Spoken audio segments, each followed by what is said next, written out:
Another important part of Utah's school safety laws, armed guardians. Training has begun for some educators interested in that or getting concealed weapons permits. And as we mentioned, the Utah lawmaker who wrote our new school safety law is heading to Georgia to learn from this tragedy.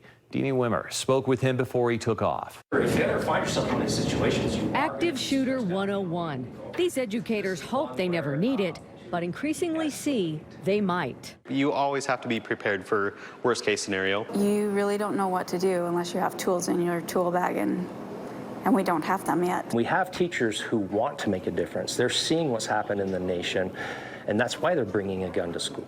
Some may be the armed guardians, soon required in every school.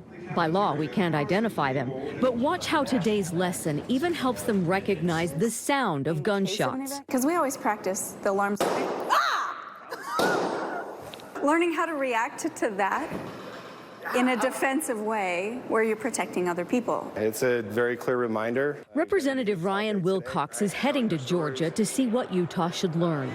He sponsored the new school safety law that requires guardians and many other things in Utah schools. Last year, he says, in Utah, there were 74 school lockdowns.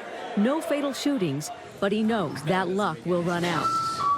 At some point, we're not going to get lucky. So we know that. So we're preparing. He wants schools to complete their required safety audits before they complain about the cost of hiring guardians. I don't buy that argument that it's an unfunded mandate.